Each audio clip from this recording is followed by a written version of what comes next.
जय हिंद दोस्तों, आलम trading tips में आप सभी का स्वागत है। दोस्तों आज हम लोग बात करने वाले हैं मीशो शेयर के ऊपर। क्या ये शेयर आने वाला समय में आपको मालामाल कर सकता है या फिर आपको कंगाल कर सकता है? क्या मीशो शेयर में आपको इन्वेस्टमेंट करना सही रहेगा? मीशो शेयर आने वाला समय में आपको किस तरह का रिटर्न दे सकता है? आने वाला समय में किस तरह का टारगेट 2030 तक आपको दे सकता है? इन सभी बातों पर इस वीडियो पर चर्चा करेंगे। तो चलिए वीडियो में आगे बढ़ते हैं। तो देखिए जी, मीशो का पहले हम लोग इसका डिटेल्स जान लेते हैं। तो सबसे इंपॉर्टेंट बात, सबसे पहले हम लोग इसका बात करते हैं मीशो शेयर का प्राइस के ऊपर। ये जो प्राइस है अभी वर्तमान में मीशो का चलते हुए नजर आ रहा है, आपको दिखाऊंगा कि कितना प्राइस में चल रहा है। ये बहुत सोचने पर मजबूर कर देता है कि क्या मीशो शेयर अभी जो वर्तमान स्थिति में जिस प्राइस में चल रहा है उस प्राइस के लायक है या नहीं है। ये सवाल इसलिए उठता है कि मीशो शेयर का फाइनेंशियल डेटा कुछ और कह रहा है, मीशो शेयर कुछ और कह रहा है, और शेयर में कोई ऐसा खूबी दिख भी नहीं रहा है जो तेजी होने का कारण हो। तो क्या इसको ऐसे मान सकते हैं कि हम सभी लोगों को ट्रैप करने का कोशिश किया जा रहा है? तो यहाँ पे हम लोग उस बात को समझेंगे। तो इन सभी चीजों को जानने के लिए सबसे पहले हम लोग जान लेते हैं ये मीशो शेयर काम क्या करता है। यहाँ पे इसका बेसिकली काम क्या होता है, ये ई कॉमर्स वेबसाइट का काम करता है। सबसे पहले ये कंपनी 2015 में स्टार्ट हुआ और लोगों को ये रेफरेंस करना शुरू किया। मतलब जैसे कि ये प्राइस है 20 रुपए का चीज है, आप इसको आगे 25 रुपए में 30 रुपए में आप शेयर करके किसी को आप अपना प्रॉफिट रख करके आप सेल कर सकते हो, आपसे कोई कमीशन नहीं लेंगे। इस तरीके से इसका बिजनेस मॉडल स्टार्ट हुआ। धीरे धीरे महिलाएं क्या किया, शादी ब्याह में गया, वहां पे ग्रुप में शेयर होने लगा, व्हाट्सएप के ग्रुप में शेयर होने लगा।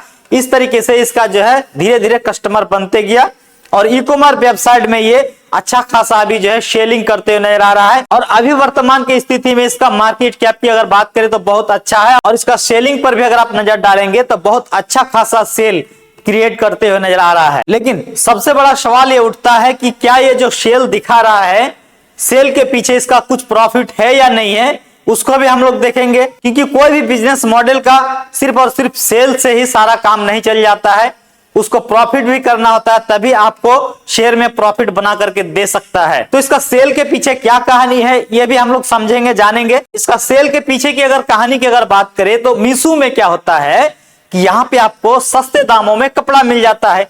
इसलिए क्या करता है, लेडीज, ज्यादातर लेडीज लोग मीशो को यूज करते हुए नजर आता है, और मीशो में अच्छा चीज और कम प्राइस में मिल जाता है। और इसका सबसे बड़ा रीजन क्या है, ये जो है किसी तरह का कमीशन नहीं लेता है। जैसे कि अमेजन, फ्लिपकार्ट है, वो लोग क्या करता है, कोई भी रिटेल वहां पे जाता है और अपना शॉप ओपन करता है, तो उसका जो प्राइस है, प्राइस के अकॉर्डिंग 30% का पैसा वो उसमें जो है उसका लग जाता है। तो वो 30% पैसा जब मीशो में आता है तो बच जाता है। इसीलिए क्या करता है, रिटेल जो होता है, जो सेलर होता है, वो वहां पे सस्ता देने का कोशिश करता है और सस्ता दे भी पाता है, जिसके कारण इसका सेल गांव-गांव में बहुत अच्छा खासा बढ़ते हुए नजर आया। अब ये क्या करता है, जब अच्छा खासा इसका जब काम चलने लगता है तो ये क्या करता है कि हमें आईपीओ लेके आना है, और आईपीओ इस दिसंबर में आ जाता है। अब आईपीओ के ऊपर हम लोग बात करेंगे कि आईपीओ इसका जो आता है, और आईपीओ आने के बाद इसमें क्या होता है। कंपनी का कहना है कि हमारे पास अच्छा खासा प्रोजेक्ट है, हम उस पर काम कर रहे हैं, लेकिन हमको पैसा चाहिए, तो हम आईपीओ लेकर के आते हैं और आईपीओ लेकर के आ जाते हैं। तो आईपीओ का डेट यहाँ पे फिक्स कर देता है, और जैसे ही आईपीओ का बात आता है तो शेयर मार्केट में हल्ला गुल मच जाता है कि भाई अभी जो है आने वाला है मीशो का आईपीओ। तो लोग यहाँ पे धड़ल्ले से खरीदारी करता है, आईपीओ में पैसा लगाता है, और शेयर जो है कुछ ही दिनों में लगभग आपको 50% का प्रॉफिट बना करके दे देता है। अब इसका सच्चाई क्या है, इसको जानने के लिए पूरा वीडियो में आप बने रहिएगा, तो ही आपको समझ में आएगा। तो ये 3 दिसंबर को ये आईपीओ लेकर के आता है, और यहाँ पे इतना जो है शेयर इशूज करता है, और इशूज करने के बाद फेस वैल्यू 1 रख देता है, और ये मार्केट में आईपीओ लेकर के आ जाता है।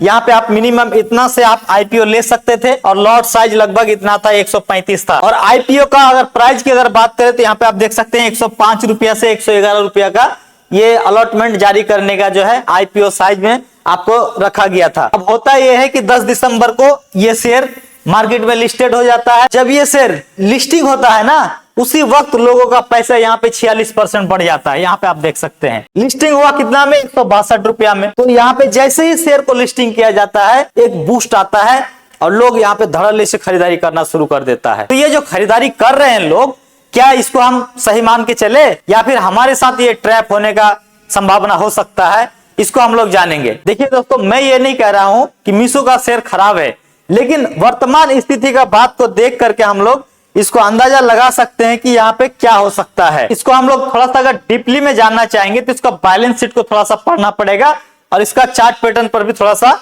नजर डालना पड़ेगा। तो चलिए इसका चार्ट पैटर्न पर नजर डालते हैं। तो यहाँ पे आप देख सकते हैं एक दिन का चार्ट पैटर्न में यहाँ पे आप देख सकते हैं 7.1% का गिरावट दर्ज करते हुए नजर आया। यहाँ पे आप 5 दिन का चार्ट पैटर्न देखेंगे तो ये देख सकते हैं 36% का हाई बना करके दे दिया। यहाँ पे अगर आप 1 महीने का चार्ट पैटर्न पर देखेंगे तो 1 महीना तो नहीं हुआ है, लेकिन आप यहां से आप देखेंगे तो देख सकते हैं 10 दिसंबर से ये कितना 28.78% का पैसा बना करके दे दिया है। ये जो है ना लिस्टिंग के बाद का बात है, लिस्टिंग होते ही 40% का पैसा बना करके दे दिया। कल गिरावट नजर आया, यहाँ पे आप देख सकते हैं कल गिरावट नजर आया, जिसके कारण यहाँ पे 7% गिरावट हुआ, नहीं तो ये जो है 40% यहाँ भी आपको देखने को मिल रहा था। यहाँ पे आपको लगभग आपको 40% यहाँ पे भी देखने को मिल रहा था।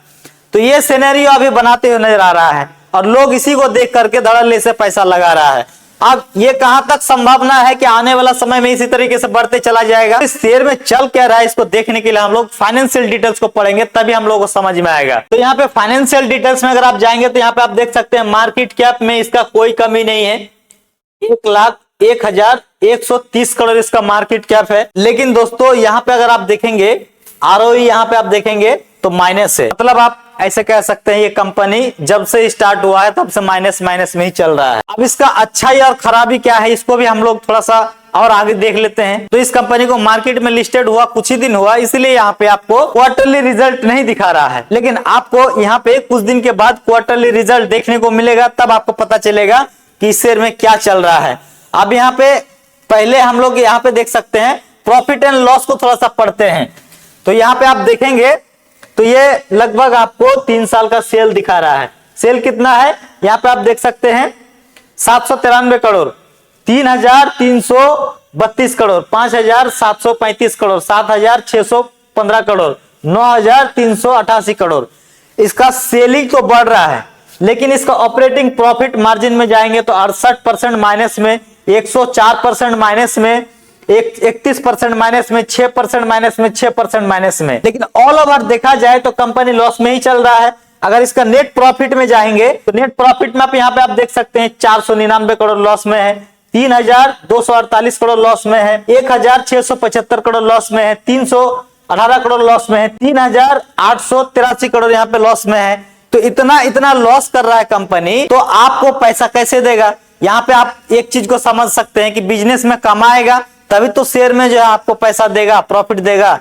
तो कहीं ना कहीं हम लोगों के साथ जो है ट्रैपिंग चल रहा है। अब इस कंपनी में रिजर्व में कितना पैसा है उसको भी देख लेते हैं। तो यहाँ पे आप देख सकते हैं 1,516 करोड़ इसका रिजर्व में है। पहले ये कंपनी कर्ज में नहीं था, लेकिन 2024 में पहली बार ये कंपनी कर्ज में आया और यहाँ पे आप देख सकते हैं 72 करोड़ का यहाँ पे कर्ज लिया, उसके बाद कर्ज थोड़ा सा घटाया, 58 करोड़ इसके ऊपर कर्ज है। अब इस कंपनी में आप बताइए देख करके, फाइनेंशियल डाटा को देख करके आप ये समझ गए होंगे इस कंपनी में लगातार जब से ये ओपन हुआ है तब से इतना लॉस में चल रहा है। उसके बाद भी अगर शेयर में इतना बड़ा अगर मोमेंट क्रिएट किया जा रहा है तो कहीं ना कहीं ये गुब्बारा जाकर के कहीं फटने वाला है। यहाँ पे ये बातें हजम नहीं हो रहा है मुझे कि इस शेयर में इतना तेजी क्यों आया है। अब लोग यहाँ पे क्या कर रहा है, देखिए सबसे बड़ी गलती क्या कर रहा है, कोई भी कंपनी का शेयर होल्डिंग चार्ट पैटर्न सबसे बड़ा जान होता है। जैसे ये प्रमोटर है, प्रमोटर के पास 16% शेयर क्यों रहेगा भाई? एटलीस्ट कम से कम तो 50% जो है ना इसके पास रहना चाहिए।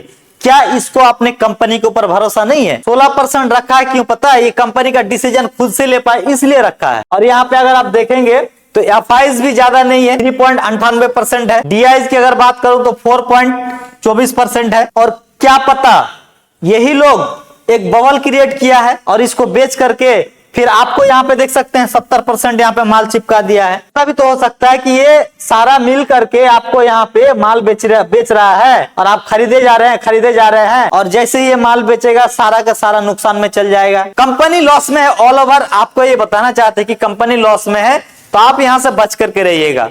हो सकता है कि आपके साथ बहुत बड़ा ट्रैप हो जाए। आप इस चीजों को देख करके खुद समझ सकते हैं कि जो प्राइस चल रहा है मीशो का वो हजम होने वाली प्राइस है या फिर नहीं। मैं कोई फाइनेंशियल एडवाइजर नहीं हूं, तो जाहिर सी बात है कि मेरा वीडियो से ना आपको बेचने का सलाह मिलेगा और ना ही खरीदने का सलाह मिलेगा। तो आप अपने डिसीजन खुद से ले सकते हैं। ये सारा चीज अगर आप देख लिए हैं, फाइनेंशियल डिटेल्स अगर आप पढ़ लिए हैं, तो आपको क्या करना है, आपको सही डिसीजन लेने में मदद करेगा। अगर आप चाहते हैं कि इसके ऊपर और पूरी तरीके से डिटेल्स खंगाल करके इसके ऊपर वीडियो बनाया जाए, तो आप कमेंट बॉक्स में कमेंट करके जरूर बताइएगा। अगर आप कोई ETF के बारे में अगर कोई वीडियो देखना चाहते हैं, तो साइड में मैं एंड स्क्रीन में 2 वीडियो लगा दे रहा हूं, इस पर आप जाकर के आप वीडियो को देख सकते हैं, आप ETF के बारे में रिसर्च कर सकते हैं। तो आज का वीडियो में तक था। वीडियो अगर अच्छा लगा तो वीडियो को लाइक करके चैनल को सब्सक्राइब कर दीजिए। फिर मैं मिलता हूं कोई नए वीडियो नए टॉपिक के साथ, तब तक के लिए जय हिंद, जय भारत।